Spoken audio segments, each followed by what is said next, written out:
Sheem gave me the green light. Now it's time to take flight. Let's go. Cause I'm out the ordinary. Out the ordinary. Out the ordinary. Out the ordinary. Out the ordinary. Out the ordinary. Out the ordinary. Out the ordinary. Alright, y'all. X off the beat. Welcome to Soulutions, where men come out the shadows to testify, giving tips in manhood, honor the codes of integrity, and give out real solutions for soul survival. Today, we have on the show a Renaissance man, a master of destiny, a well-read man, a community-driven individual who educates with knowledge through his actions.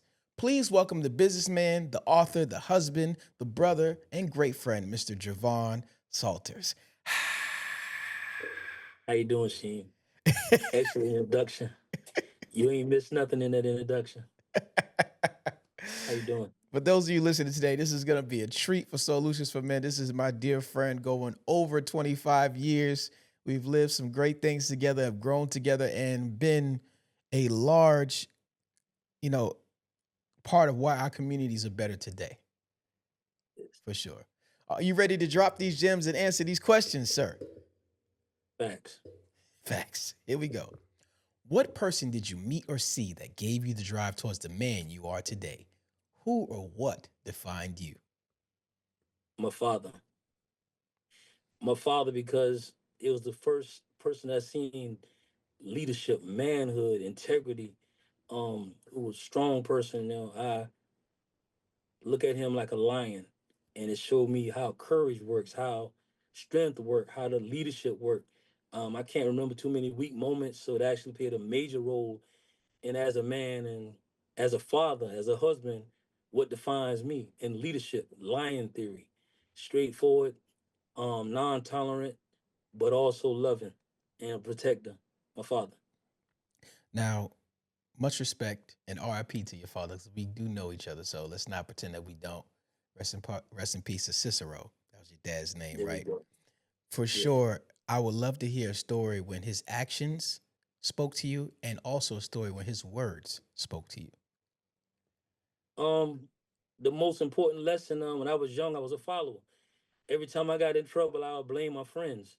Then one day he pulled up to me, he says, listen, whatever decision you make, let it be your decision because your friends don't come home to me. You do. And I'm the consequence. And knowing that he stood on those words, every decision I made from that point on, I made sure that the final decision was mine and he was the consequence. And throughout my life, I would always think twice before I do anything. And I never cared about what the friends feel, or I was always willing to be the sucker if I had to be and walk away. I was always willing to be the one they laugh at when I'm ready to move back in a better direction, only because I knew I had consequences. Because you got to have consequences. And he laid out the consequences. So throughout manhood, throughout now, I still live on those same codes. Whatever decision I make, I'll let it be the final, make the final decision.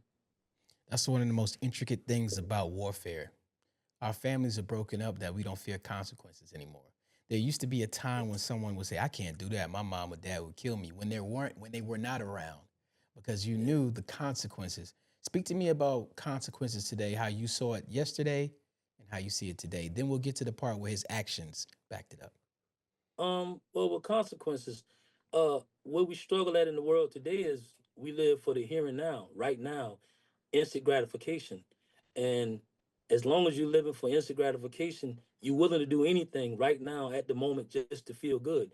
Consequences, you look around how you want to feel and you look for the outcome prior. You peep around to the outcome because you don't control the outcome, you don't control the consequences, but you have an idea what the consequences is. So in anything you do, no matter how it feel at the moment or you think it feel, try to peep around to at least have an idea what the consequences is, even though you don't control the consequences, but at least have an idea what the consequences are.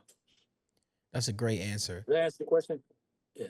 No, you did. It's a great answer. There's so many parts to that, but I don't want to get off the segment of which I was trying to get into first. I would love to hear a story where he physically showed you how to move as a man, and then I'm gonna go back to consequences and what you said about the idea. Quick funny story. Growing up, we would play basketball at our friend house, cousin, family. We all won 52. Um, and there was a dog named Champ. Champ would always come off the chain and run at us if he can get off. we would take off running when Champ get loose. I was at the house one day and with my father, and I saw Champ in the yard. Well, he was about to pull the engine in a vehicle in one of his old trucks. He said, "Come on out here." I said, "No, I'm not coming out there. Champ out there." And he was like, "Boy, come outside." So he came and grabbed me by the back of the neck and tossed me. Champ took off running. And when Champ ran, he said, "Champ know who y'all this is. You need to know who y'all this is. Champ know how to be tough where he's from. Your job is to protect your home. And Champ know that this is in his house. He ain't the same person when he's on the chain or he's in his yard. You need to understand that."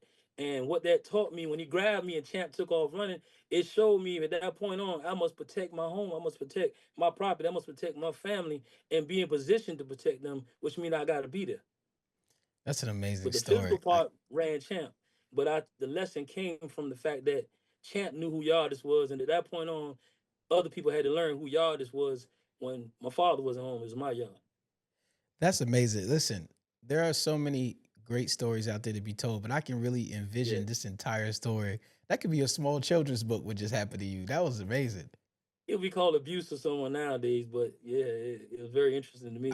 I don't see it as abuse because there's a lot of tough lessons that need to be learned from your parents rather than learned from the system.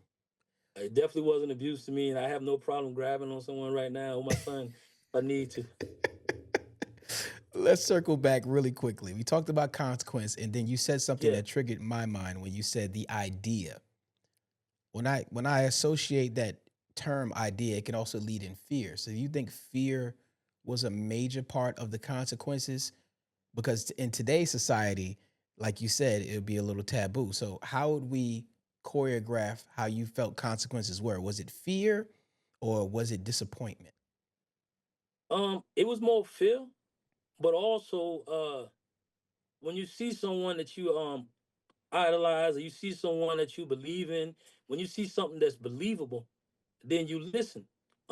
If he was a person that I didn't respect or a person that I wasn't didn't care about or someone that I had ill will towards, I'll probably feel different. But because he was someone that stood on something that I wouldn't mind being one day, and which is important, you always got to ask yourself, would I want to be me? Would I want to follow myself? Would I want to be uh proud? Would I be proud of myself if I was my own father?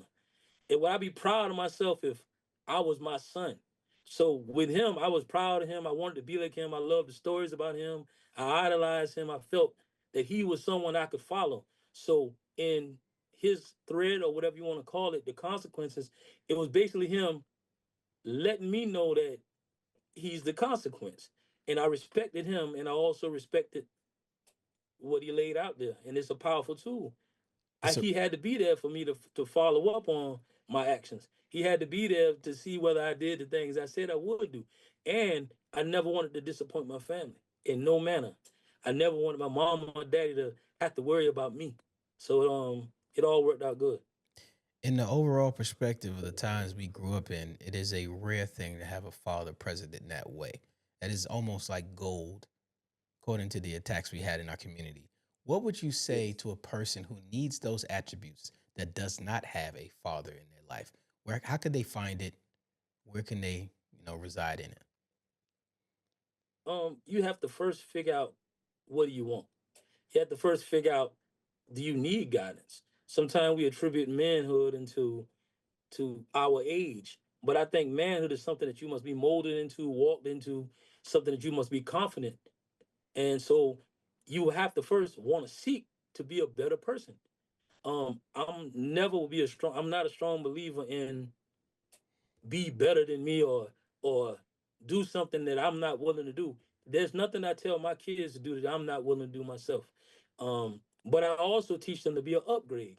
You would think that my father told me all these long lessons and sat for years and hours and talked to me. No, everything was a quick do this, do this, do that, real quick, quick tone, quick everything. And you would think that he sat down and all these. No, everything came in spurts because I had the ultimate freedom to do whatever I wanted to do. But with my kids, I had to upgrade. I had to go in, sit with them, talk to them, teach lessons. I had to be an upgrade. The things I didn't like, I had to upgrade. The things I love, I hold on to them. But to answer your question, to make sure I'm in depth with your answer, the main thing that we have to do is first want it. You have to want to change. You have to want to look for these things because the answers are already there. Anything that you want to know, anything that you want to do, anything that you want to grab in life or be a part of in life is available to you. You have to want it. That's amazing what you just said. Yes, you have to want it. You just have to want. It's not even not about really knowing exactly what you want, but you have to want. You have to be able to get up and say, I'm going to get it. I don't know what it is, but I'm going to start walking towards it. And Or, oh, sorry, I don't want to no, cut you no, off. I go ahead, want to sir. get this point. Um, if you look in the mirror every day and you don't like the person you see, but then you go to sleep and you sit on that and wake up in the morning, and you still don't like the person you see, then that's a problem. That's insanity. Also, the most important time before you go to in your world is the 5 minutes before you go to sleep. That's when no matter who you laying beside or by yourself, that 5 minutes is the time you reflect on your life. And if you wake up in the morning after dealing with that every night, then you look in the mirror, don't like the person you see, but then you go right back to sleep and do nothing about it, then you play more of a role in who you are and the can position you in than anyone else because that 5 minutes is your truest time. You can lay right beside someone and be upset, but they don't know. You can you can make them believe that you have money, but you broke. And in your mind, going to bed, man, I'm broke. I don't have anything. That person don't have an idea what you feel because that's the truest moment. And if you wake up in the morning, look in the mirror, and you still don't like the person you are, you hate your position, and you do nothing about it, then you're failing yourself. And how could you lead someone when you're not willing to do anything to better yourself? Absolutely. Cognitive behavior theory. If you could change the way you think, your actions will change. If your actions change, your outcome will change. But it always starts with the mind and the thought. I agree with you, but there's also a step to getting there. It's like social learning theory, right? You know what you know Yeah, from yeah. the environment around you, and maybe Plays in a some role. Yeah, cases, yeah, some cases we are taught to not even want. We're taught to not even think you're not going to be better than your predecessor, which was in this position that you're going to be in. So we have yeah. to, evaluate those things. But what you said is very important. Now, with this mixing up and your dad being this jewel in your life, he teaching you about champ in a physical way. He's telling you about consequences and ideas. How did that develop to you? Do you have a vision board? No, I don't have a vision board. I just want to upgrade every day. I know that the things I want to have in life, I can't contribute to my problems. I know that if I want to be something, you have to do it. And the tool that I use for that is count to three. One, two, three, and I just do what I want to do. That was why I went to college. That's the reason I went back to grad school. That's the reason I became an author. That's the reason I did music. There's a reason why I bought this nice watch. One, two, three. It was five at one point. Then somebody punched me in my mouth by the time I got to five, and I changed it to three. But one, two, three for anything. And once you condition yourself mentally that I don't have to go through this long board, I don't have to draw out no big plans. One, two, three, get up and go. Wake up in the morning. One, two, three, hop about this bed. Read, study. One, two, three, study. Something real simple that you can never forget. One, two, three. Because sometimes the board takes too long. Sometimes the things you shoot for take too long. You should have an idea of where you want to go. And when you don't have an idea, do your homework on figuring out what you need to do.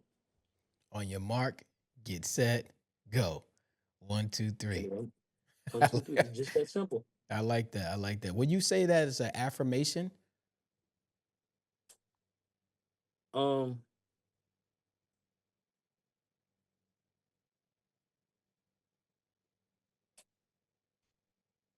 Man, I say that's real. I say that is effective. I say that no matter what you do, if you have a tool and you're not willing to use it, it's a useless tool. If you're not willing to create something, then use it, then it's useless. So whether it's an affirmation or not, more than anything, it's effective only if you use it and you believe in it. so when you first started counting to five, let's go back when it was five. What was sort of the first things that you achieved, and how in your youngest stages of counting to five? What were some of the first things goals you achieved? Um, well, when I was young, I was insecure. So most of my behaviors came from I remember my first love letter. I like you. Do you like me? No. Um, circle yes or no if you like me. No. Then I wore glasses, so I took my glasses off, and that's when I became disruptive in school. I acted out, wild out, did crazy things. It was for attention. I needed something. I didn't have the best clothes. I didn't have the best of things. Never won a beauty award. Never body of the year. So for me to get my fame was acting up. So in doing so, um, my grades wasn't the best. I was around, wilding out, doing things for attention. And then a cousin of mine, Sean, you know Sean, she saw my grades one day and said, "Man, you dumb. You got all D's and C's." Nah, I never studied. My parents, one thing about them, they go out, they went out a lot. Uh, no one ever told me get good grades, get a sit down and study. You know, you had to be there to make me study. So um, it sounds like a long story, but I'm gonna shorten it. So when she called me dumb, I said, you know what? I count to five, and I actually started studying a little bit. I actually started bringing my books home from school because I was a D student without even bringing books. They tried to put me in resource a few times, but the test scores were too high. So when she told me that, and I would count to five, I said I'm gonna show her. And then I became an honor roll student. I made the honor roll, and she went to college. I said, you know what? I'm going to college. I couldn't get in college because I waited too long to get it right. So I went to technical college, and when I pop up on campus, it was just to prove a point to her. 1, 2, 3, 4, 5. Well, it was at 3 at that time because I think it was at 3 by that time. But the whole point of it is I needed something to make me move fast without having to think too much because my life was moving a little fast. So I allowed something to challenge me and make me do better. But it all started with counting 1, 2, 3, 4, 5 or 1, 2, 3 at that time, and I made moves, major moves at that time. To be honest with you. When you start to make these major moves, how did it change the circumference and the people around you? We often have these, for lack of a better term, tribes around us, and we somewhat do what the tribe does. When you started to infuse yourself in your studies, started counting the 3 or 5, wherever you may be in that situation, how did it change the circle around you, or how did it cause problems for your previous circle? Well, it didn't change, man. I have a strong knit community. They love me whether I'm joking or having fun or not. And to my family, I was quiet anyway. I mean, to my immediate family, I was always quiet on. Like I never talked much. I sat and listened, paid attention. I never was stirring up everybody. No one would know that I was joking and doing the things I did, even in school, because when you see me, I'm always quiet and not saying much. But to some of the friends who joke with me, they wanted that same jokey. They wanted that fun. They wanted that wild, crazy stuff. And what happened is you see a detachment when you realize you want to talk about business, you want to talk about psychology, you want to talk about Sigmund Freud, you want to talk about Adlerian theory, and then they don't want to talk about that. Or you want to talk about something from another realm of life and they can't relate no more. But then that's what college is good for because you meet people that kind of can click with you and talk on different levels from different places. And you learn more and then you create new friendships that you categorize friendships. I learned that a long time ago. You got to categorize friendships because everyone you can't just throw everybody away. You can't get rid of everybody. You got to put them in categories based on what they bring to the table. I got friends that are fighters, but I got friends who might be intellectual. I got friends that could do both. I got friends I could tell my secrets to, and I got some that I better not tell my secrets to. So in doing so, you got to categorize people, and I did more of that than trying to adjust to someone. I categorize people. That's the funniest story. When on my 10th year reunion, I was married at the time. 5 year, 10 year, yeah, 10 year reunion. I brought my wife back to a reunion, and everyone looked at her, and she was like, she didn't even know who she married, because they was like, "What him? What he's doing this? He's doing that," and they were surprised the change. But while they thought it was a change, it never was a change. It was mainly I was doing these things for fun. I'm competing at a level while joking and having fun. I'm still a D student. I mean, not to say that's something to brag on. It was just the fact that I know what you got going on. I'm just not even trying at the moment. But once I got triggered in and I realized that you can't do both. You know, you can't do both. You have to figure out which one you want to be. Because we always try to cross a line and reach across a line. But sometimes when you can reach across and grab something, you're a little too close to it. So I still got jokes for days. I still have fun. But I'm not defined as a joke or someone to play with. I'm defined by all of the other things, mainly a father, husband, and different things. Yeah, and a strong friend. Yeah, you are a great friend and great husband and a good businessman as well, if I could say so myself, knowing you personally. But as we move forward to your development, Tell me, when you started to matriculate and get good grades and move forward with your education, what subject grabbed you the most? That was like, Soci- Sociology. And some may say, oh, psychology. But sociology is the study of people, environments, groups.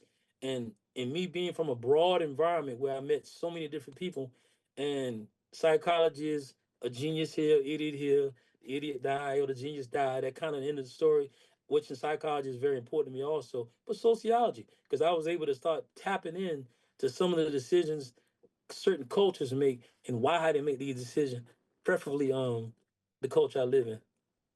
give me an example of that, where it became a tool for you, where it worked out in a way that our listeners can say, hey, I might want to get into sociology because I deal with these certain environments or I deal with this environment. Give me a Well, story which that was profoundly useful. Well, I'm gonna first tap into the late great Charles Edward Murray, which is where the school C.E. Murray came from, and it was drilled into every person that went to the school that people do according to their understanding. You'll do no more than what your understanding is, and with that being the premise of what I believe in, a lot of times when people make decisions, it's just showing exactly where they're at that moment mentally, socially. So with sociology, what's important to me is when you're from a certain environment, you only pick up things that surround you. You only learn the things that's around you. When you go to other cultures, you realize this is done different, but that don't mean what I'm doing is wrong. It's just different. I think it's called ethnocentrism when you go to another culture, but you think my way is the right way. So whenever you do those things, sociology is a very important subject. Um, and just basic counseling in general. But yeah, that's one of the things you want to learn something about different cultures and understand why, what's happening, what's going on around you, why these decisions are made, what impact these people to act the way they act. Then sociology is the way to go. Give me an example where that testimony worked for you, Which one? when you had to study an environment and make changes to according conditions, where you had to actually put to use the things that you really care about, the Um, studies that you care about. Outside of me thinking Misco is better than Jay Z, um, okay, I'll use that for example. That small thing. When I came to college, where I'm from, at 14, 15, we driving. Where I'm from the country. We listen to loud music and Well, you we gotta say it for the broad audience, ladies and gentlemen. Mr. Jervon Salters is from a place called Salters, South Carolina, and C.E. Murray facts. is a school in South Carolina in the United States of America, in the state of South Yes, Carolina. facts. And so where I'm from, we listened to loud music when I was young, and we all was in cars and riding. Well, when I met my friends right here, it was from New York. Ride trains, headphones on, Nas. We wanted to ride to the music. We listening to Luke. We listening to the bass, and it's a whole culture thing. So when we meet up and we collide and we clash in these many arguments, I'm like, man, I understand you like Nas, but that's elevator music to me. I understand the lyrics, but that's not what we live in. We sitting here with cars and girls dancing, all type of things. The culture is totally different. So I had to sit and understand. So maybe they just don't understand. And then I took them with me back to Salters and took them to some places that we hung out at, and they started realizing, man, it's a little different here. It's a little different, and that plays a big role in having an understanding that we from different places. Now, over time, I realized Jay Z is better. I listened to Jay Z and started picking up on some more things. But another thing, I had to submit to some of the things that they were saying, and they had to submit to some of the things that we were saying. Because a lot of people never went back to New York. Well, that's a whole nother subject. the, the thing about what you're saying Beautiful is in the South. it's the Uh, diversity of it, of what you guys at the time was listening for in the music and what we were listening for in the music. It's what your expectations brought you. It's subjective of what you're listening for. Some people listen in for the that moment.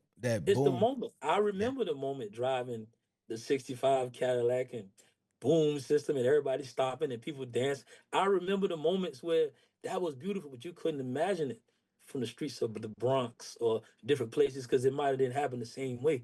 And some of the things you might have been doing that I might have been cool with, but I'm like, man, I don't want to hear Jay-Z where I'm at the moment. I don't want to hear Nas where I'm with what I'm doing. I'm in the country. We listening to Luke right now. So yeah, it was a culture thing. But then that's the good thing with going places, meeting new people. You get a little bit of everything. Just as you notice, arguing with these guys here, I lost a lot of my geechiness by arguing with these guys here every day. You know, it's a great thing that we're talking about this in this spectrum because there is a lot of cultural differences that's now all intertwined with the internet, with the world being a lot smaller. You might run into a person that is from where I am from, but only listens to Southern music and Southern culture. They've taken on that entire lifestyle, and vice versa. And you start to see the influx of a changing dynamic where you can get a kaleidoscope of different people that lives in different regions that don't even represent where they come from, but they represent the culture they bit onto through the internet. So it was a time where we had to actually come together and learn each other, but now the internet teaches something different. And there pros and cons to that. There's definitely some pros and cons of that. So I would Sometimes you be all over the place when you have access to too many things. It takes away from you and figuring out who you are when you too busy looking at what someone else got going on. And I call that, you looking at another person's plate. You you wouldn't dare do some of the things that it takes for someone to get to the position that they're in. And yeah, I'm gonna that ask you a plays a major question. role. I'm gonna ask you a question here. And this question is not on the docket, but since I know you a little bit, I can push the envelope a little. When I tell Be you careful this, with that. when I tell you this phrase, explain to me in the audience how this makes you feel and why. And it's subjective towards you, but I know that you feel a way. When someone says to you, must be nice. Those are envious words. I can't stand the words must be nice. Think about the times you told someone must be nice. Those are envious words. Man, I bought a brand new car. Must be nice. Somebody doing good. I can't stand them words. That basically meaning you looking at me, you looking at what's going on, but it don't sound like you a person who really genuinely like what's going on with me. So must be nice is usually, somebody doing good. Must be nice. But it's kind of envious when you hear those words. It's not a good thing to me. I How don't want you to tell me must be nice. how can a young Say man congratulations to me. Say congratulations to me. how can a young man or young lady maneuver after hearing something like that or being in that energy? What should their next step be? When somebody telling them must be nice all the time, Yes. um, reverse it to them. Tell them when they good moments, must be nice. I guess somebody check came this week. Must be nice. I guess reverse it to them, and then you'll realize how it feel. When they'll realize how it sounds. Well, we've got to be So careful with you that give them also, a little because bit of remember, you said we what's that? can't control outcomes or consequences. So, in another way, how could we explain that if we didn't want to reverse it to them, how would we remove after that? What would be the motivations on how you would move in an action standpoint? Well, first of all, if I'm around someone who always telling me must be nice, I'm not gonna be around them too long. I'm gonna try my best to distance myself, and I can't change. I can't fix. You can't beat up someone. Sometimes you have to let them live, and then somebody else will get them. I don't have to get you. I don't have to worry about you and your disrespectful ways. I don't have to be the one to put myself in danger to fix you. Just let you live, and it'll take care of itself. I don't have to be the one to get you. Let somebody else deal with it. I could just avoid you, stop being around you because I know that you have the energy that I don't want to be around. I'm not here to fix you. I can tell you how I feel about it. I can tell you I don't like those words. I can tell you a few things, but that's it. I could just give you that little bit of information, but I'm moving on. I'm gonna push the envelope just a little bit further. Man, you want to push this envelope? Be careful. You know who you're talking to, right? Yeah, yeah. I'm gonna push this Go ahead. Go envelope ahead. Go a ahead. little bit further. So, let me propose this question. All right. Must be nice if it came from your children. How would you correct them and let them know how you feel about that statement? What does the teaching moment Um, look like? they know already that No, those no, no, words are no, hideous no, and no. not They good. can know, but this is a scenario. Let's say they didn't. This is for the parents that might be listening that might have an issue that need Okay. to understand a parenting tactic that you may provide. Now, the question is, that's a personal peeve. To some, it go over some people's head and don't even worry about it. But with my kids, if they would say the same thing to me, I would sit them down and everything they tell me for the next 10 minutes, oh, must be nice. Somebody cheated on the test. I would say small things to irk them. And then when they question me why, I said, how did you feel when someone says that to you? So how did that make you feel? And I'll just reverse it on them so they can realize how it make them feel. Then they'll be more careful on how they use it. on someone else. Absolutely. Even though it's a pet peeve, wouldn't doesn't negate the fact that it is a jealousy statement. It Yeah, to is. me, I No, mean, it, yeah, it yeah. is when you really think about it, right? There's never been a moment, except for Life Jennings. I love that song, "Must Be Nice," but it was Must used. be It nice. was used differently in that context, if you ask me. But Yeah, that segment itself, that statement itself, the sentiment of it can be. It's never more good than it is bad. Nothing's facts. absolute, but it doesn't come from a place of just genuine congratulatory language. Yeah. What book you think saved your life? Autobiography of Malcolm X.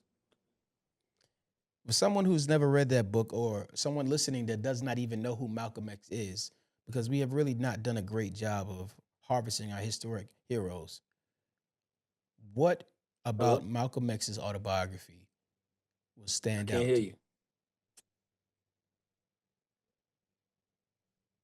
You went mute for some What reason. I'm about not sure why. Malcolm X's autobiography will stand out to you? For those who've never even heard of Malcolm X, or those who've never read the book, or those who read the Um, book. what stand up right is he never went backwards.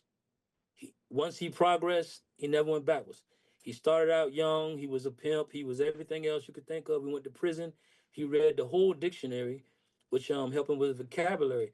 But he only went forward. He never went backwards. He never went back to crime. So he showed that he was able to develop, which is the most valuable thing to the human race is the ability to develop. So he developed and he moved on, and to this day, he's still one of the most respected and at one point one of the most feared men in history, for other reasons. But at the most part, what drew what was the image and everything, he stood on principles. Just hearing the confidence he spoke with, just hearing how he truly believed, and he was believable. He's someone I would follow. He's someone that if I had to pick someone that did the homework, who studied hard, someone who know to walk, know to talk, someone who believe in strength and is him. So that's what changed my life was the book. And no matter what you believe in, the one thing you notice is he never went backwards. He never went back to anything. And even to this day, if you do all the homework, you listen to everything he say, you listen to what's going on, it's unscathed. There's no scandals, there's no crazy stuff. Um, well respected throughout history, but he never went backwards. He never went back to pimp. He never went back to the streets. He never went back to hustling. He only moved forward. So he's developed, which is the most valuable thing in the world is development. I agree with you 1000%. Even I am very guilty of going backwards when you think about things you used to have or what you used to do. That can hinder your development and your thinking of what you should do going forth. That is a good, profound statement. And Malcolm X is one of the most revered and greatest human beings of our generation. If you have never heard of Malcolm X, I'm not going to chastise you. I just implore you to go find out the information. And the fact that he continued to move forward is the most powerful statement that I've heard in a long time. Moving forward and not going back is very important. It's something you hear all the greats say. Even Denzel Washington doesn't watch his own movies. He said, "I'm on to the next film. I keep moving forward." Even Arnold Schwarzenegger has a documentary where he says no matter what he's doing, he keeps moving forward. Forward motion, Facts. perpetual. Facts.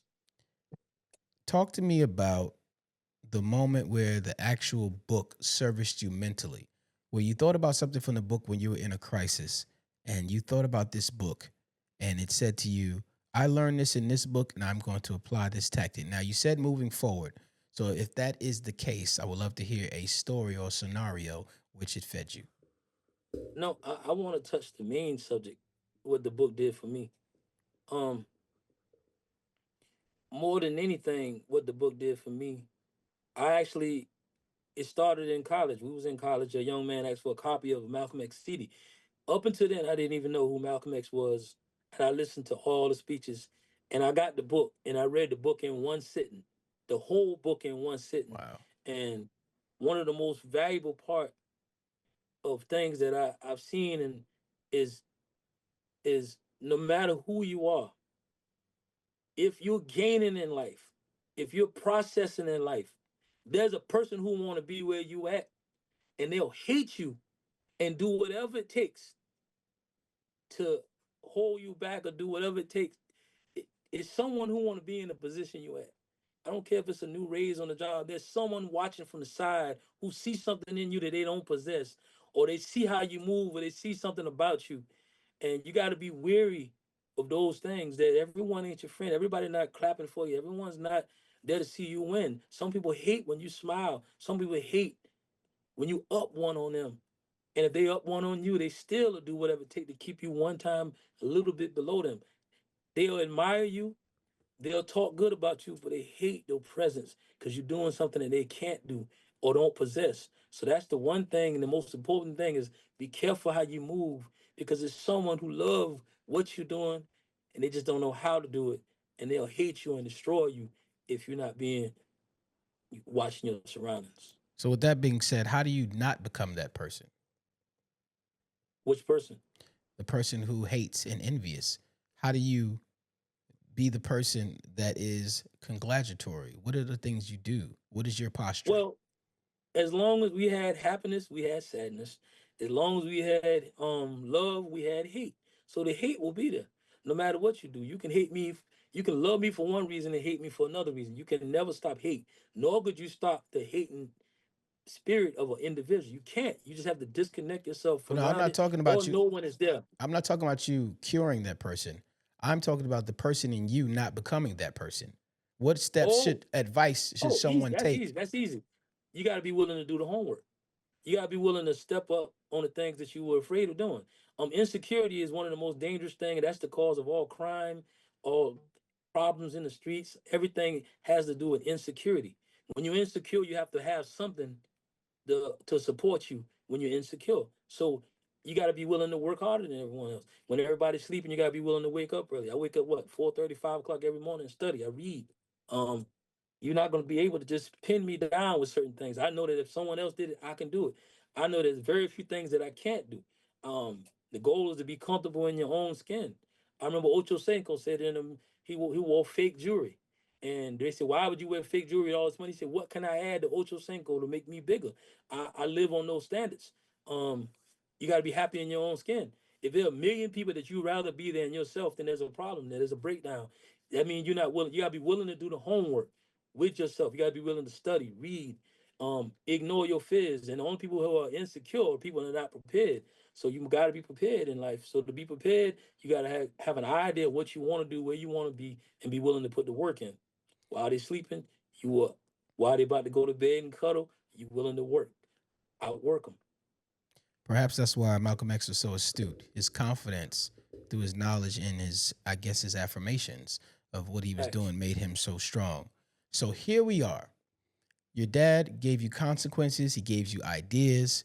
You have now adopted a system through your cousin Sean saying, hey, 1, 2, 3, 1, 2, 3, 4, 5. It used to be 5 until somebody showed you that you can't count to 3 with them. Yes. You move forward in life. You read the autobiography from Malcolm X. You met some good people. You learned your social learning theories. You started to engage yourself. You started to grow. You have kids. You have families. Through all of that, what did you sacrifice? What did I sacrifice? Moments that I thought would have been fun. But in hindsight, I have no regrets. I can promise you right now, I live with no regrets. I have no I wish I did. Because to wish I did something else would be lose some of what I have now. I love my kids, love my family, I love me. There's not too many things that I can't do that I don't. All it takes is me focus and I can make it happen. There's no one else I want to be. There's no one I admire, and I wish I was that person, because you're gonna sacrifice something to be somebody else. I'm totally confident in me. I love me. So I didn't sacrifice anything. I made the decision that I want to make, and by making a decision that I'm strong on and I believe in, I don't have any regrets, and there's nothing I sacrificed at all. I made the moves. I actually made the sacrifices more than sacrifice things. I think the most important thing you said that stood out to me, and some people may take this differently, but you said, I love my wife, I love my kids, but then you said, I love me. Many Yeah, I people, love me. Yes. many people Love me. forget that part to say, I love me. Love me. But talk to me about your lowest moment. Now, I just don't want to know about any moment. I want to know about the moment where you were all the way down and you got back up. The most important thing I would love to hear about is how you got back up. This is for the people that may be listening that want to know, how do I get up from my lowest moment? Lowest moment, it was summer school at State. And I was in summer school. I was staying in a hotel and I stayed at someone else's house. My car ran all the way out of gas. I had nothing. And Jules called me. And he was like, man, one of our friends, Jules. But Jules called and said, man, I need to go to the store. I said, man, I ain't got nothing. And I really had nothing. He said, man, take me to the store, man. I gotta put gas in your car. And he put gas in my car. And it filled my car up, really. I don't know if he knew the value at the moment, but the day that he filled my gas tank up, I wanted to give up. But I ain't gave up, man. And actually, once I got that gas in my car, I went and got a job at the call center, and they hired me, and it changed everything else. So the one thing I can say about those low moments, you gotta have faith in something. You gotta know that something's gonna happen. But more importantly, you gotta be available and willing to accept those moments that are made just for you. That Mm. phone call was made just for me. And I had to be able to accept it. I could have said pride and man, nah, I'm down and out. I could have laid there and cried. I could have laid there in harm and pain, but nah. And it's something my mama told me. And it was years later she told me this, but I think she told me this because she knew I could handle it. When my father passed, I looked in the casket and I said, man, it's like I'm seeing a lion laying in this casket. Mm. And I said, man, and it wasn't no pain. It was like, man, I know I got to take over now.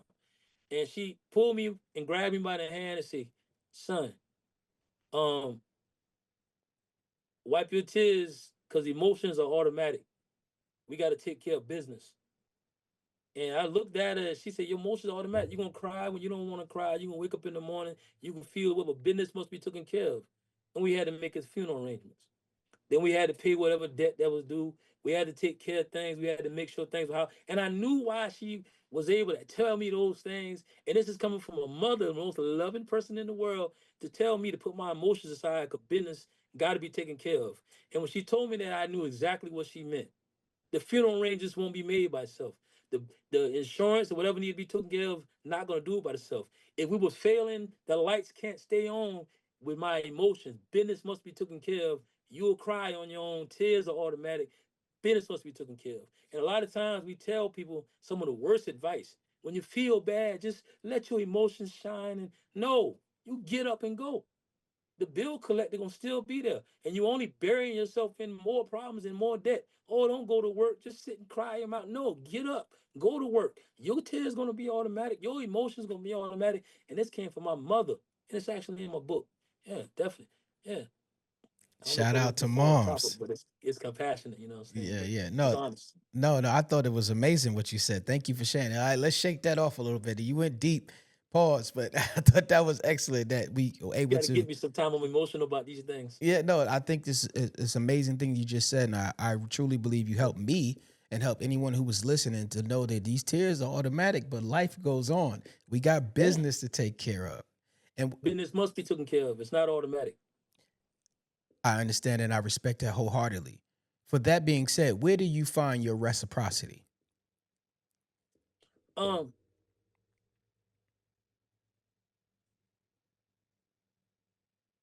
my goals must be accomplished. The minute we born, I don't know where I heard it from. You're born, then you're gonna have a period at the end of your life. Some got a question mark, some got an exclamation mark. I want to make sure that when I leave here, because growing up as a kid, I always wanted to know who was great.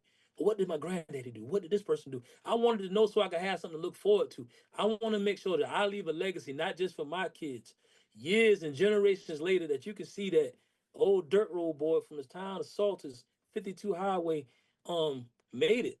So I make sure I put more checks on these accomplishments. And keep going. I don't believe in stopping. I'm gonna keep going to the day I die. But I need to make sure that there's something here for someone like me to look like me or felt like I did when I was young, to know that you can do whatever you want to do, you can accomplish whatever you want to do. And I want to make sure that whatever I lay down um in my life story is something that's gonna affect someone years later. It's not, it's way bigger than me. It's bigger than my own kids. And that's dating my kids know this. Everything I do is bigger than me. It's legacy, it's years later, It's thousands of years later. I want to make sure I put things in this world that someone else can benefit from. And you can't clown and joke and be a laughing stock or something to get these type of things. You got to stand on some principles, Stand some business, like people say. stand on business, the Talk to me right about business. fatherhood, but I just don't want to know about fatherhood. I want to know about the times where you love your kids, but I don't like you right now. Tell me something about that. How does somebody do that in fatherhood? You would think they had those moments. I don't have them with my kids. You know, like I know, you know my whole upbringing with my kids and everything. You were there for the whole thing. At the earliest age of my kids, the minute they did anything disrespectful, I sit them down and put on a show. I tell my wife, leave him alone. Oh, but he there, he cry. Leave him alone. But I'm not. Don't go near him. Let him learn. And after a while, I 3 kids, nail right up. My son was valedictorian. My daughter's in the top 5 right now.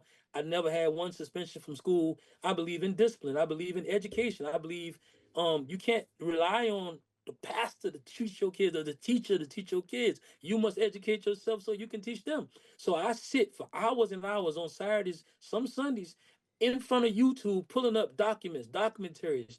Um, I don't have those moments where I'm tired of you. I never. My kids don't give me any problems. I discipline them at a young age. I mold. I work with them. I taught the importance of respect, mannerism, things that were taught to me. Then I added a little more into it. I give them tests. I test them. Type C, teach them how to type at the fastest level. Everything I can to prepare them for the cold world we living in. So I don't have the moments where I feel like oh, I'm just tired. No, I don't. I don't believe it's cool for my child to go to somebody's house and take and pull the TV off the stand and that be cute. That makes no sense. I don't believe in if you got kids and nobody can keep them but you. That mean they disrespectful. That mean you're not disciplining them. I don't believe in he's just a child and unplug somebody clock and tear down they trophy and things that they work for. Nah, that's disrespectful. And if no one want to keep your kids, no one ever asked to keep your kids. There's a breakdown in parenting. And boy, I'm passionate, but it's man, why you like these views right here? Sometimes we love our kids so much that we ignore things and we want others to ignore it. You come to my house with that crazy stuff, I'm gripping your son and sitting him down. I'm gripping him and telling him move out the way with this crazy stuff. You ain't coming there with that. But it starts in the home. It starts with discipline. So I don't have those moments. I can't relate to that with my kids. I think that Nah. was excellent what you said, sir. I think a lot of You people are going to fire, man. Why learn. you like this fire, man? This is what I do. Yeah. I mean, listen, it's a fire that needs to be lit, and we need to have Yeah. these discussions. We need to see the solutions of it all. We need to see topsy turvy, both sides of the coin. I have a Yeah. deep question for you, though, and it's a 3-part Go ahead. question. Now, you don't have to answer it if you don't want to, but it's very Yeah. intrusive. Are you ready for the question? Yes. First part is, what was abusive to you that you used to think was love? What was abusive to you that you thought was love?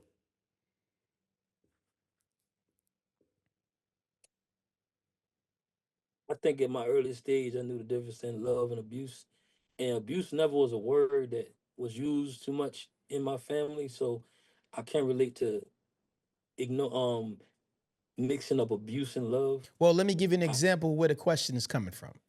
Go Let's ahead. say you're a person who has a miseducation on something. Like, for example, you were drinking vodka at 10 years old and you abused it. And later on, you found out that this was abusive. This wasn't love. Someone gave you the wrong information.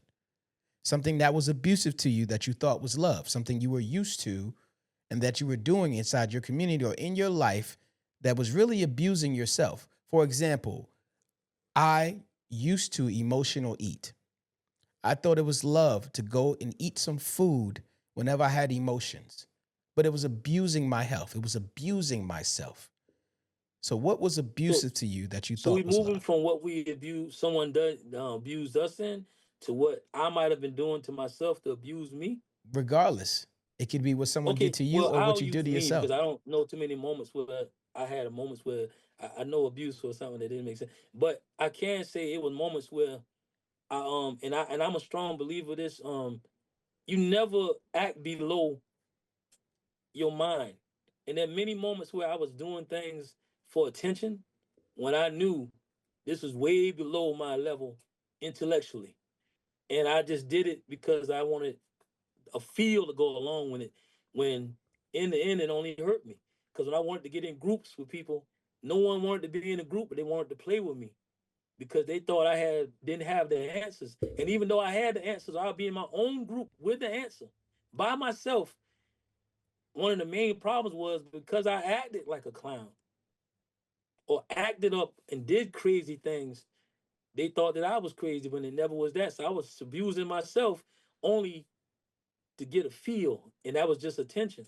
But at no point in time, I was at the bottom level mentally. No, I actually was sitting back watching and paying attention to what's going on. And I pick and choose to act the way I was acting, not because I couldn't control myself. It was only because I wanted what came along with that attention. Why else would you look at me? Why else would you want to pay me attention when I had nothing going for myself So how visually, long did put it it take that for way? you to accept that change? When you made the change, how long did it take for you to do it? Because the second part of the question is how did you recognize it? You recognize it through groups. I heard what you had to say, but my third follow-up is how long did it take for you to accept the fact that I don't have to act this way? I need to act at the very top of my mentality. It was when I was on my cousin. This is literally maybe 10th grade, going into 11th grade. Up until then, if someone got in an altercation, I said, I owe the crowd this. I did it for the crowd. I love attention. I used to do crazy things and do things for the reaction. And then I remember in my yearbook, everyone wanted to be in my class, and oh man, we had fun, but no one took me serious. I probably was voted less likely to succeed. It was only because I put myself. So it only took me taking something someone said serious. When she called me dumb, I knew I never was dumb. I knew I never studied. I knew I never took books home. I knew I probably wasn't even home. I know that I was no way near books. I knew that I got on the bus or finally got to school and did my stuff last minute. I knew I wasn't trying. So when you told me and she made me feel like, man, nah, it was to prove a point. And I instantly studied and instantly just brought my books home the minute I heard that, because she was digging deep into what I knew didn't exist. I knew I was an intelligent person, and that's what changed me. So the minute I felt the threat that you looked at me a certain way, and it made me feel a certain way, and that's when I made the adjustment right there on the spot. First of all, I'm gonna say And two I remember the things. principal, and I remember the principal holding my name to the end and saying, if this person can make the honor roll, anyone can make it. And to some people, that might have been something proud. It really dig into me saying, hold up, we got this all twisted. I'm having fun. I'm living the life. I'm literally doing whatever I want to do, doing whatever I want to do. I'm living the life, and you think I'm crazy. Nah, I'm just having fun with this thing until I took it serious. But that was the main changing point.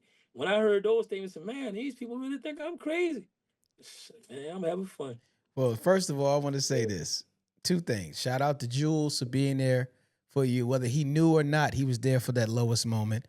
And shout out to Love Sean her, love her, for your development and love her, love her. changing the man you are today. Now, I'm sure you have brothers, sisters, and a wife and parents that were intricate, and your dad and all these things. Yeah, But two pivotal moments is Jules needing to go to the store and Sean facts. riding you home on the bus. And they had to really get you that moment where they had to come through and give you that intricate conversation. But Yeah. speaking of conversations, did you ever get a sex talk? Who or what gave you sex education? Mm. Man, Sheem, you going into something. Let's just say, at an early age, and this digs deep. At an early age, I had some cousins that were supposed to take care of me, but they dropped me off somewhere. Mm. And I was at maybe 10, 9, all the way up until a little later than that. There was a female that was taking advantage of me. It wasn't a family member, but it was someone else. And that introduced me to, I matured way faster, and it took away my childhood. So literally at 18, I probably could have got married, and I was a man then, because there never was a moment where I was afraid of women. There never was a moment, and that's why most of the problems happen in school. I'm consumed by the girls and liking the girls and sneaking and doing all these things. So while they thinking I'm dumb, I'm having fun. I'm living a full sexual young man life. But in the end, I realized what was taken away from me is the moments while while my friends hanging together. I'm sitting there thinking about some other things. While all the boys doing this, I'm sitting there, man, like, oh, we playing basketball. I'm dirty, but I'm trying to get clean real quick so I can go, So it took away my childhood innocence. And that's one of the things that happened. So no one ever had to tell me about women because I was highly advanced, and it was because of that. And the only fears I have is, man, imagine it was another way or something else happened. How would that affect me? So it matured me. It took me to another level. So by the time I was 16, 15, in them age range. I mean, I was talking to older women, saying all type of things. I was always confident about women. And watching Ric Flair, I knew exactly what to say. I had the swag, I had the style, and all those things.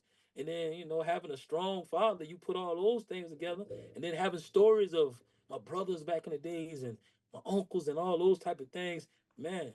And that's honestly, that's where the name Slick came from. Wait, let me I ask you was this just, question. One yeah. quick question. Now, you spoke about where your cousins dropped you off. Now, in today's I don't want to society, go into that too much because it's some other no, things. But listen, go no, ahead. no, listen. In Yeah. today's society, it's everything. You said it stole your childhood, so everything is hyperactive through the internet, through Instagram, through YouTube. You pop open your phone to the search button, you might see something. A young child might see something in their feed that overdevelops them and hypersexually activate their mind to the almost to Yes. the same effects of movies and things that are on these broadcasting systems. How would you talk to a parent about when they should talk to their child about sex, how they should talk to their child about sex? Because I'm sorry that happened to you, and I'm sorry you Yeah. lost your childhood. And in the same breath, it is a visual thing that is also going on today through our social media streets. Well, with kids, right? One of the main things that we drop the ball on with kids, we think if we feed them, buy them toys, and every now and then take them somewhere, that's parenting. You have to sit down. You have to talk to your kids. You got to ask some questions, and you can get an idea if they don't want to do kid things no more, if they shy away from wanting to go to the amusement park, when they don't want to do kid things no more, 9 times out of 10, they've been exposed to some things that they shouldn't be doing. So, and it's a major, but it's paying attention to small details. It's the small details, but you got to be there to see what's going on. You have to be there to pay attention to what's going on. And one of the main problems of single parenting is if you at work, who's paying attention to what's going on to the child? Single parenting, how many different angles are you looking at things? The way my wife look at things and the way I look at things is totally different. There could be some things I see and hear that she might hear from a different angle. There might be some things she hear and ignore and don't tell me. There's a thing the minute I hear it, it might be something. So you need different angles with a child. And they said neighborhood to raise a child. That's important. I had a neighborhood, so I learned different things from different people. But at the rate it's going now, you want to expose the child, let them have some insight before they pick it up from the wrong place, because people learn in stages of development. And there's a development with a child where they're that child. They listen to you. They do everything you say. And around 14 to 15 of normal development, that's when they want to be their own person. That means the person who loves them the most usually be the one they might want to curse out first. So during that stage, you probably can't even tell a child nothing if you wait that late. 15, 14, 15 to start talking about life. Because they at that point now is me versus the friends, me versus the gang, me versus the homeboys, me versus the internet. So if you don't catch them at the early stage in the realm of development, at an age, normal development, around 15, 16, don't quote me on this, that's when a person start want to do their own thing. And if you wait that late, 9 times out of 10, all you could do is try to support them once they make the mistake, or try to catch them and try to find other ways to deter them. And that's by helping them find out what number one is. And and that's a whole nother subject there. Yeah. No, I think that was great. I was listening because you cooking right now. You cooking. You said I ain't And want to you get heat you me fired up, up. Sheen. You heat me up. Yeah. Well, I got a few more questions for you, then I'm gonna let you go. I'm not gonna keep you that much longer. I'm gonna ask you a community question, then we're gonna go into some rapid fire questions, and we're gonna close this thing out. First of all, All right. thank you for sitting here and giving this knowledge. It's been a great show.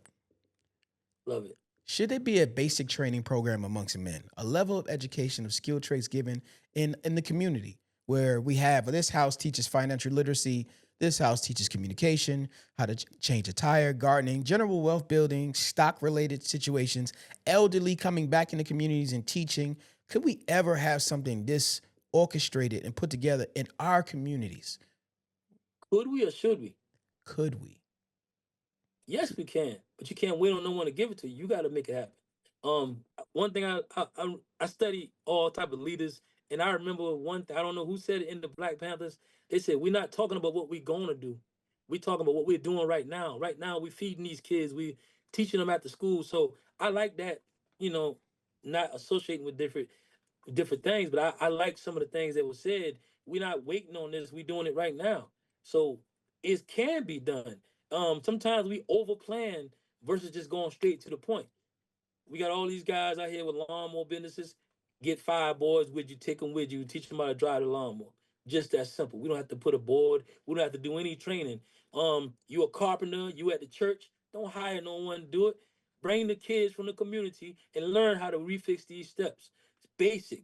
When I was in school, we had horticulture, agriculture, small business, small engine, and all those programs were taken away. But now you can get them in college. But a kid must have these things. Where would you get those skills from? A lot of times, when you see men and a lot of times women unhappy with a man, the question is, where this kid gonna get this manhood from? Where are they gonna get all these tools from that you thinking from? Where at what point in their life someone taught these skills to them? They never got these skills. So this is the outcome of not having someone to show you the things that you're talking about. When you can't have no carpentry skills, no plumbing skills, that means you have to reach out to someone else to come into your home to do the things you need done. And one thing about that, after seeing somebody come over more than one time to take care of something that you can't do, then the mind start wondering what I'm missing. What's missing in my life? Because I gotta hire someone to do something that he can't do none of. But that's a whole nother story. Go ahead. Now, I appreciate that answer. Let's continue to roll. I want to poll you. I spoke to several women about this topic, and this is the attribute about the top 3 things you want in a woman. Now, I've always reserved one that I believe every man should ask for in a woman, but I want to hear your top 3 things you want in a woman. Number one, don't get in the way of a man's goals, aspirations, and things that they want to do just for the things that you want. Because what happens is, if he's willing to totally mold himself into what you want him to be, then eventually you're not gonna respect him because he's not being who he want to be, and you're gonna get rid of him and get tired of him. And if you weaken a man to the point where he's acting like a pussycat, but you really want to be in love with a lion, then you no longer respect him. So more than anything, don't try to mold someone and change him so much that he's not who he's supposed to be, because you're not going to love him or appreciate him too much more. Second thing that's important is having someone that's supportive, someone who's willing to see you grow, who want to see you grow, who's not competing with you, someone who want to see the best version of you. If you have king attributes, you want someone to keep lifting the crown and trying it on your head to see that you can get to where you need to be. Um, Third attribute is someone who get out the way when I'm teaching my kids the things that I know for a fact. Someone who willing to back up and get up out the way. And sometimes I might be disrespectful, but I call it the lion theory.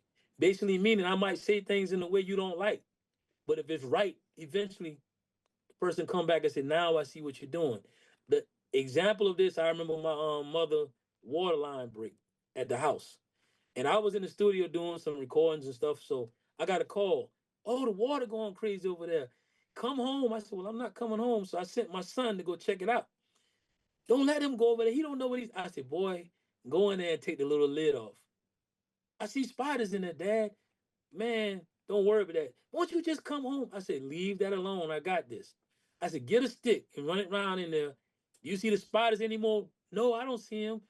Oh, if a spider bite him, yeah, leave this alone. Kept going on and on with it.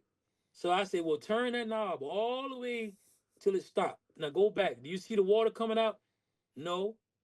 You just learn how to turn off a main valve. If I came home and all this stuff fit, I wanted him to learn how to cut off the main valve of a house. Why is it support? You're gonna be married one day.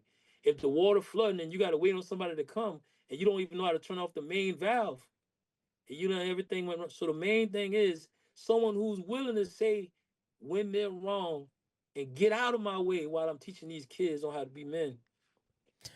Those are the Intelligence. three most valuable assets. I got more of them though. Intelligence is something that I always suggest men should have. But the three things you listed is a form of emotional intelligence and awareness. So yes, I do like those three that you chose. They're relatively subjective towards you, but I can agree with those terms in which we're trying to grow and live this world together. As a husband, you have to pick one of these two and explain why. You cannot bow out. You have to pick one side. As a husband, would you rather have a great woman or a great wife? A great woman. Explain. Because a great woman can independently be great by herself. A great woman um already have greatness already without being combined with me. And then when you combine us together, then you have some power. But if it's a great wife, it just might be good with me. And whenever I leave or I die or we separate, then who knows what you have. But a great woman is a great woman with or without me. And that's important to me. I don't want you to just be dependent on me to be good. You could be good by yourself without me. Yeah, I want you to be good and great without me because I like to travel and go places, and you might not want to go, and I'm still going. And you still need to be great when I'm not there. I promise you this. Absolutely. I appreciate the But answer. nothing's wrong with that. Yeah, No, there's nothing wrong with that. It's subjective towards you. This is the answer that we love to people you're love to hear asking me. about. Yeah, we love to hear this. Yeah, If they were giving out awards, would you rather have Father of the Year or Man of the Year? father. All my pride is in fatherhood. Um, More than anything is fatherhood, because I believe that if you bring someone in this crazy world, I didn't bring my wife in this world. I'm not the author of my wife. So I'm the author of these kids, and I bring someone in this crazy world. I need to dedicate everything I can to make sure that I give them everything they can to survive in this crazy world. It'll be selfish for me, crazy of me, to bring someone in this crazy world and not help them develop and be who they should be. So yeah, father always with me, always. Shout out to the Yeah, but fathers I don't out take there. anything else. That takes nothing from nothing else. But it's just that as a father, I brought these kids in this world. It's just a deeper Yeah, meaning. It's a lot of hats you wear if you're a great father. Man of the yeah, Year is yeah, something great, but it's only 1 year. Father is perpetuity. Like you said, you want yeah. to leave thousands of years of legacy. Facts. When should a young man get serious about a woman? Um, when he's mentally able to take care, mentally able to stand on his own. I think that just like if we have a small town store and they get with Walmart, Walmart's gonna take over. I think a man should be mentally developed. He should be independent on his own and have his own backbone, his own strength, confident in himself before you meet a woman and take it serious and take her serious because at that time you can then know what you want and know who you are. And because a lot of times you hear men talking, they're unhappy. They hate being around. They want to separate or not be around only because they're not allowed to even be who they are. They're not allowed to even hang out with their friends. They're not allowed to do anything. And a man that allow those type of things and they can't even your friends come in town, you can't even go visit your friends. You own a business, but you can't even have people come to your business. That's crazy. And anyone who deal with that, you got a lawnmower business, but you got to ask to buy a lawnmower. You got a company, you got a computer and a studio, but you can't even buy a new mouse. It's crazy. So I think that you need to have you definitely need to be well grounded and confident in yourself before you meet with anyone else. That way when you meet that person, you can know that you showing them the true side of yourself that you understand you, and when they meet you they kind of know who they're dealing with, so they can know whether I want to make kids in the family with this person because I have the truest form of this person versus someone who adjusts to them and adjusts and maneuver so much and never become who they could be and cry and complain about their life being unhappy when reality of it is you gave your life away because you wasn't prepared to argue for or maintain who you really want to be. When it comes to relationships, would you rather settle with someone or settle for someone? Settle with someone or settle for someone?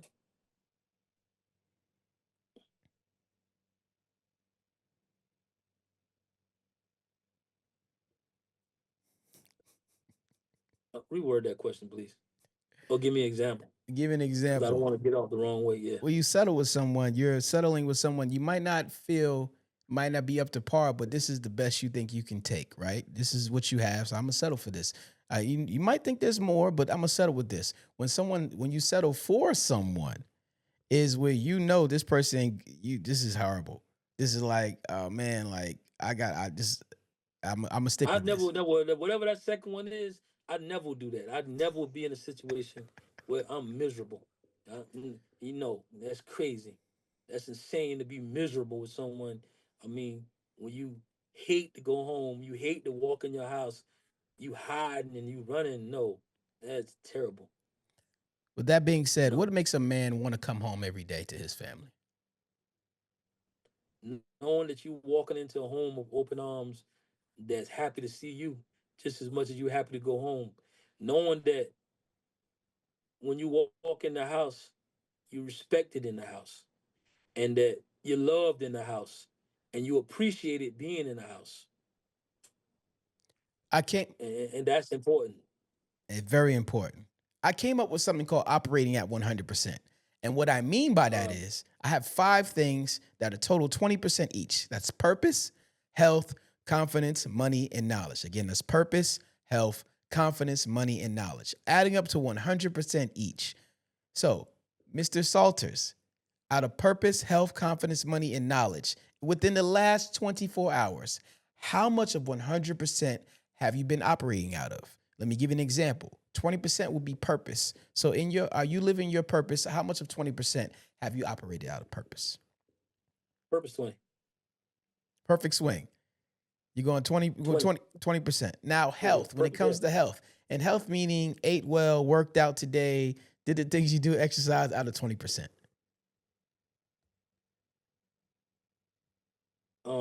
About 5, 10%, something like that. 5, 8, something in that you range. gotta pick a percentage here. 7. 7%, right down the middle. Yeah, So currently, right now, we're at 27%. Now, yeah. confidence. Now, what I mean by confidence, did you show any fear today? Did you do everything confidently? Did you Well, go ahead and put that misjudge 20 on yourself? there. Go ahead and put that 20 on there. 20 on the confidence. Okay. Hey, listen, that's great. That's great. When it comes to money, did you lose money, make money, invest a little money, save a little money today?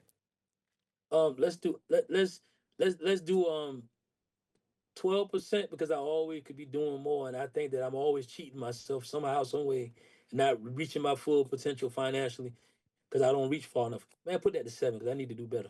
7% on money. Yeah, I want to put it there because I want to be bad at it so I can try to get better at it later. I hear that, my brother. So that's 20%, 7%, 20%, and 7%. We are currently at 54%.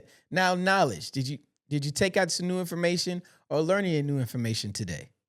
Yes, put 20 on that. Okay. So we're rocking at a C average. Look at you, just continuing your same life circle.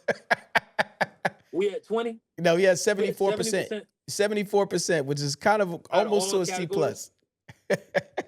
At all categories, I'm at 74% or whatever. At all categories. So the whole purpose of this thing, right, is to take a look at your Yeah. life weekly, daily, monthly, and see if you're not where you want to be in those categories. What you may be missing from your championship years is that the fact you may be lacking in some of these areas. Now, once you reach Yeah. the apex and get 100% for all of them, then you admit more challenges that make it even tougher to get to 20%.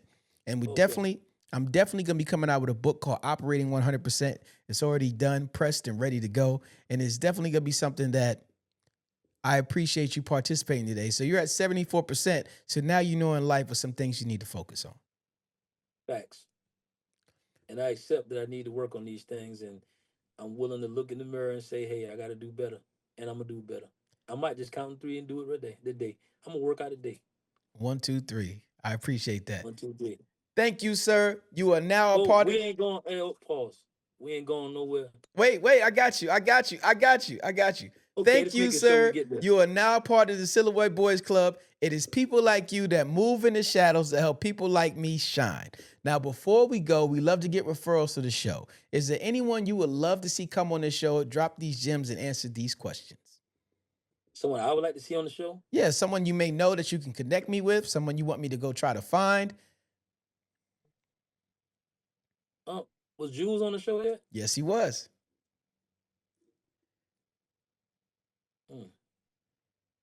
I had to find someone. I can't think of nobody off the top of their head. All right. But I found somebody. Now, we would love right now to hear about the things you have going on in your show. We know you're an author and of things of many knowledge and a musician. Please tell us some things you got going on so the audience can listen and hear what you got going on in your life. Everybody want to be a rapper. I believe in R&B, music. I want to bring romance back, love back. I mean, it's just natural to have someone and hold them and squeeze them tight and want them next to you and feel that's natural. Also, I'm an author. This is my latest book, The Sacred Book of Theories. 90% of what I'm talking about today is in this book. But if you read the last part at the bottom of the book on the back right here, men must be groomed into manhood. This isn't an age thing. So just because you with someone that say they 40, they might be 15, because you can get stuck in stages. Buy this book, get this book, put it in there. It's called The Sacred Book of Theories. And it also have the information I spoke on today about my mother, and it's a little bit of everything in here. Please buy the book. And my other book is post my book on something. Post my book on anything. Now, it's post my quotes on something. Man, I don't even read it as much no more. But yeah, I got it all right here. But yeah. Post my quotes on something. I have that book. Post my quotes on something. You have the book. Did you enjoy the book, Sheem? Yes, I did enjoy the book, sir. I do remember my first quote is, if the same punch beats you every time, you're not the boxer, you're the punching bag. So yeah, it's a real good book. I was inspired. That book was inspired by years and years of being around people, and I believe that you don't have a lot of time to read a full book. So I think that a quote every day, just reading something. So a lot of the quotes came from my job where I have young men struggling, and I would give them a new quote to start the day to give them something to look towards. But right now, The Sacred Book of Theories, buy this book, purchase the book, read it, and look up the name. If you find me, I'm on Facebook, Salters Ave, and look the book up. SaltersAve.com. I have a clothing line also. So a little bit of everything. I'm a photographer. And some say, man, you do a little bit of everything. It's all over the place, but it's all the same thing. And I have a creative mind, so I'm just creating. And every tool that I have, every skill I have, I want to make sure that I don't leave this world with no regrets. Because that's my biggest fear, is leaving this world or my deathbed saying, I wish I did. I have zero regrets right now, and I don't plan to continue. I don't plan to have regrets. So get the book. Please buy the book right here. And that's it.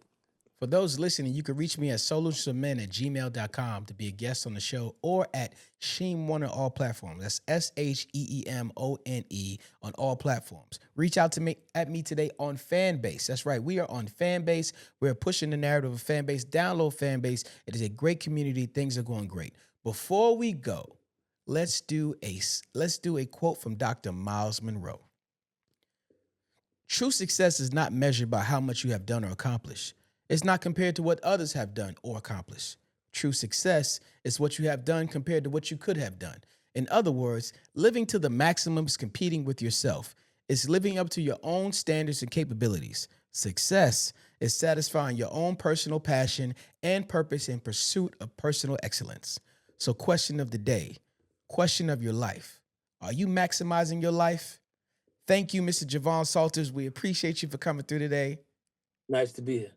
Hey, I'm Sheem One. This is Solutions for Men podcast. Until next time, peace and blessings. Cause I'm out the ordinary, out the ordinary, out the ordinary, out the ordinary, out the ordinary, out the ordinary, out the ordinary.